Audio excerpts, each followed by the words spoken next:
On this episode of Time About the Movies, Blue Sky Studios is back with their latest film. The creators of Ice Age now take us to Rio through the eyes of two macaws voiced by Jesse Eisenberg and Anne Hathaway.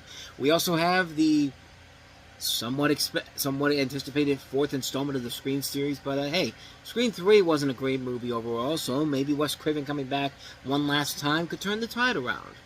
We'll take a look and see for ourselves. We also have Robert Redford directing The Conspirator with James McAvoy among the star-studded cast. And also we have Atlas Shrugged Part 1, because clearly this beloved book that everybody loves had to be turned into not just one movie, but two. Yeah, we're going to talk about these in a little bit here. But, hey, April 15th, 2011, the midway point of the month, it's Time About the Movies.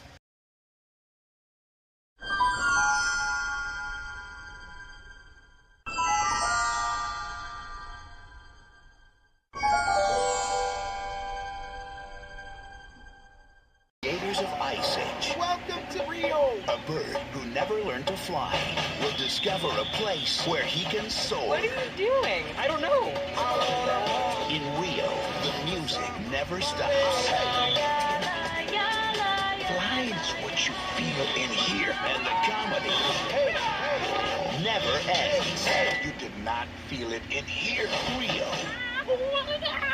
Here, little King Kong. This film is not yet rated. And welcome to Time About the Movies. We are taking a look at the four films of April 15th, 2011, and we begin with our first movie here, the biggest new release of the weekend, of course, and that is Rio. And in this film, when Blue, voiced by Jesse Eisenberg, a domesticated macaw from small-town Minnesota, meets the fiercely independent Jewel, voiced by Anne Hathaway, he takes off on an adventure through Rio de Janeiro with the bird of his dreams. Leslie Mann, Rodrigo Santoro, Jermaine Clement, George Lopez, Tracy Morgan, Jamie Foxx, will.i.am, and Jake T. Austin are also among the voice cast in this. This is kind of an interesting one for me, because this was one where I didn't go into this with the highest of expectations. I mean, I like Blue Sky Studios' work up to this point. I mean, everything they had done to this point ranged from really good to okay, I guess, like Ice Age, Dawn of the Dinosaurs, and, Horton Hears a Who, stuff like that. But, this is a movie where I really didn't go into it with a lot of expectations. I thought it was just going to be another, pop culture-filled, bad comedic pun-filled animated film, like what happened with Horton Hears a Who, which I did like that movie, but, yeah, it was still disappointing to see some of the stuff they threw in there, but this all of a sudden really became probably my favorite Blue Sky Studios movie up to this point, because it's not what I thought it would be. I mean, you do get those predictable bad comedy puns with Tracy Morgan's dog character in here, and there are the pop culture references, but they weren't as many as I thought they were going to be. And I think why I love this so much is that they did a good job making this film feel like a film that Disney would have put out. And coincidentally, later in the decade, they would eventually be bought up by Disney, but it's got musical numbers, vibrant animation, very likable characters. I mean, this is right up there with Rango as the best animated film of the year. I mean, Rango's at the top, but this is definitely right up there in a very lackluster year for animated films, if you will. It was not a good year for animation in general, but then again, it wasn't a great year for movies in general. But Rio did really feel like a good Disney movie that wasn't made by Disney. It's the one thing. There's one thing that I didn't like about it. I would say it's the story. It's a very predictable story. You got two different creatures that at first hate each other, and then they're going to eventually fall for each other, and then there's going to be that big third act breakup before they have to get back together again. I mean, we've seen this done before so many times.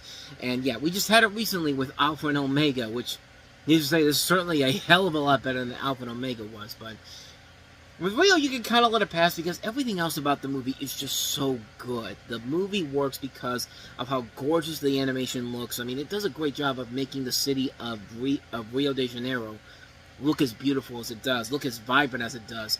The musical numbers are really good. You like all the characters around. It's a terrific movie. It's an incredible movie. It's a really damn good film. It's one of my favorite Blue Sky Studio movies they've ever made. And they have made a lot of good movies, but this is definitely very high up in their best ones yet. I mean, this is a film that I can't recommend enough. Seek the first Rio out. It's a really good movie. Second one, not so much. We'll get to eventually that one 3 years down the road. But Rio 1, still a great movie after all these years. So, with that said, let's go ahead and move on to our next movie, and that is Scream 4. fear Hello? Hello? Hello? is back. What's your favorite scary movie? Two girls killed the exact day of the anniversary of the infamous Woodsboro murders. On April 15th, This whole situation's under control. getting scared This isn't a comedy, it's a horror film. has never been this much fun. Should have seen the look on your face.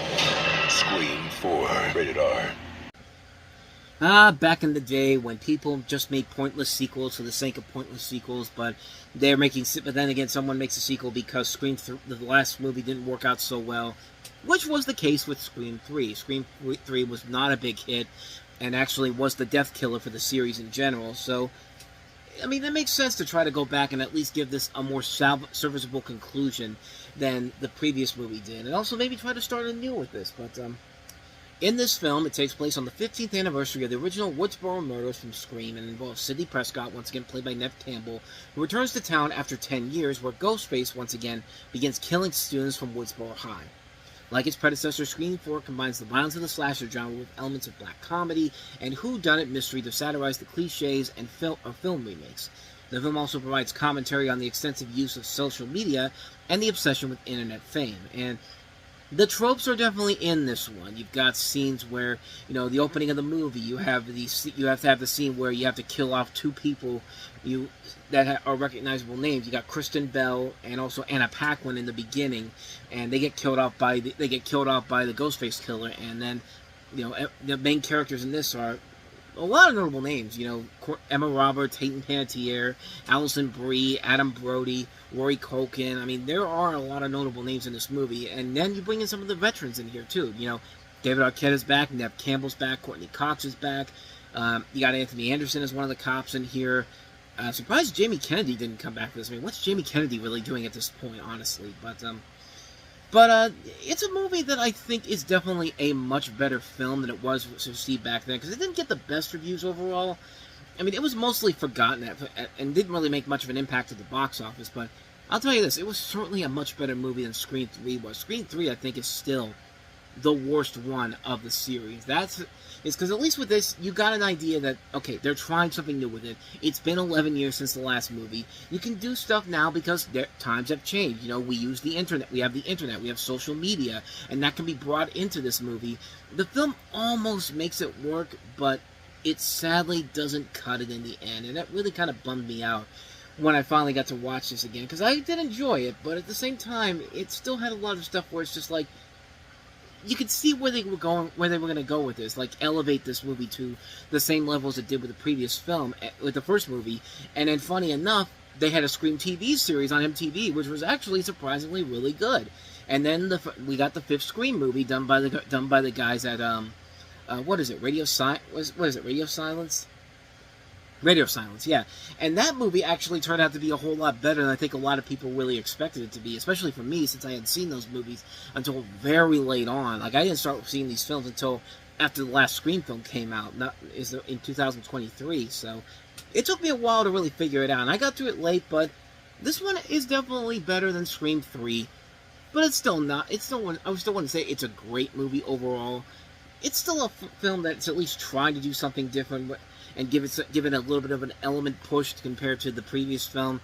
And hey, one of Wes Craven's last films he ever did before he passed away. In fact, is this the last thing he did? I don't think it is, but yeah, it's the last thing he directed. Yeah, so hey, at least it's going on a better note than something like My Soul to Take. I mean, that movie was just an abomination on so many levels. But this, it's still not as good as the first two movies, but it's still better than Part 3. You gotta give it that, and it at least sets the stage for what the Scream series would go through in the next 14 years afterwards. So, yeah. Scream 4, good movie. Definitely not as good as the first two movies, but it still beats the ever-loving crap out of Scream 3. No question about that. So, let's move on to our next movie, Robert Redford's latest film, and that is The Conspirator. Whose side are you on?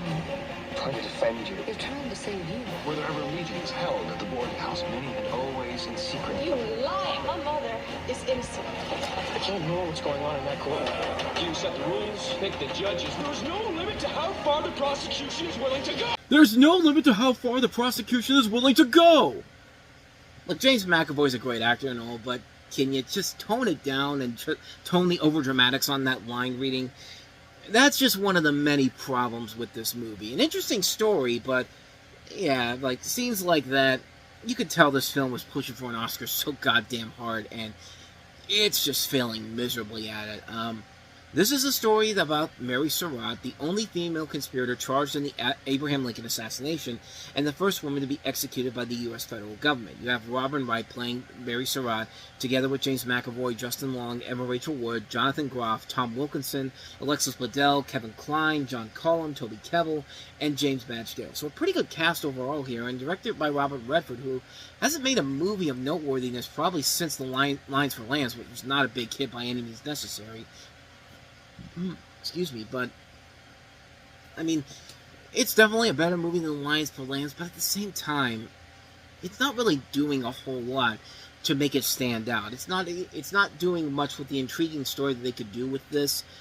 And the actors, like I said, are trying way too hard to push for that Oscar bait. I mean, James McAvoy's line in that trailer alone about the prosecution just made me laugh so hard the first time I saw that. Like, I mean, you're a great actor, dude, but come on, man. You gotta tone it down a little bit here, for the love of God. And really, nobody was really buying into it, per se. It quickly came and went at the box office. Nobody really heard about it anymore. And Robert Redford would have one more chance to kind of reclaim his title once again with The Company You Keep is the next year. But this, yeah, it's definitely a pale comparison to some of his early great works as a director. The ones that we remember him for, you know, Ordinary People, A River Runs Through It, Quiz Show. Those movies, I think, stand out best in terms of his directorial categories. But this, not so much. This is a film that just doesn't work as well as I think they wanted it to. And yeah, it just shows on screen that, yeah, this thing ain't gonna sell to people, so. But at least it tried better than our last movie, and boy, this one, oh boy. Let's talk about the movie that was so important that they had to split it up into two because everybody else was doing it. So, hey, if Twilight's going to do it and Harry Potter's going to do it, you're goddamn right we're going to do it to Ayn Rand's Atlas Shrugged. Why is the sky? Who is John Galt? In order to save my family's business, I'm going to have to abandon. I'm going to take a leave and start my own company. And what are you going to call this new line of yours? The John Galt line. I'm not going to allow you to run that train. You can do whatever you want with your men, Mr. Brady, but that train will run if I have to drive the damn thing myself. What we're doing, my men, your railway, it's us who move the world. If you double-cross me, I will destroy you.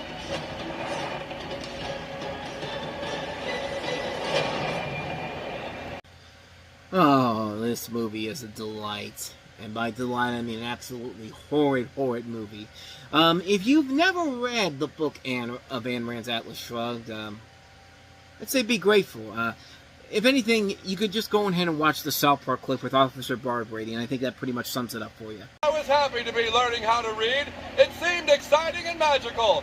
But then I read this, Atlas Shrugged by Ayn Rand. I read every last word of this garbage, and because of this piece of I'm never reading again! Hooray for Barbie!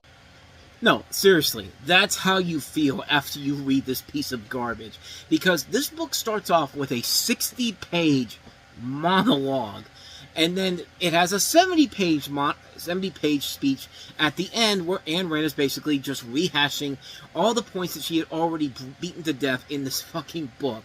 I had to read this when I was in school, and let me tell you something, reading this book in school was one of the most torturous things I've ever had to deal with. I mean, that was the worst thing. That was the worst thing. Fuck the bullies, fuck getting teased around. Like, this was the worst thing I had to do when I had to deal with it, when I had to deal with high school. Like, this right here was torture. But as the plot synopsis here says, it was great to be alive once, but the world was perishing. Factories were shutting down, transportation was grinding to a halt, granaries were empty, and key people who had once kept it running were disappearing all over the country. As the lights went down and the cities went cold, nothing was left to anyone but misery. Which is funny, because that's exactly what will happen to you once you read this fucking book, or even watch this movie.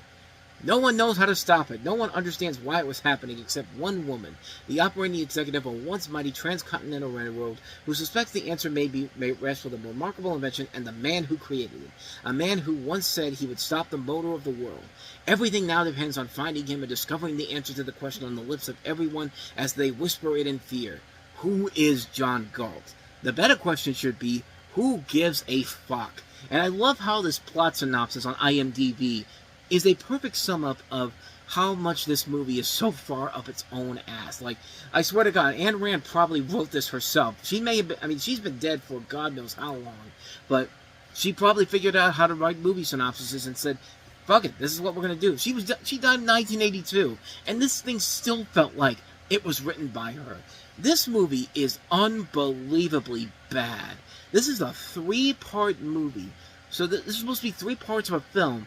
And it has a runtime of not even an hour and a half, just a little over an hour and a half, and yet it drags on and on and on, and it just like, for the love of God, wrap this up already, Jesus Christ! And it doesn't help that you don't have any big stars in here. I think if your biggest star is Taylor Schilling, pre-Orange is the New Black, then there's probably a problem here. I mean, hey, you got Michael Lerner, who nobody's really heard from in nearly 30 years. John Polito, he was once a respected character actor. Michael O'Keefe, Danny from Caddyshack, over 40, is nearly 30 years ago at this point.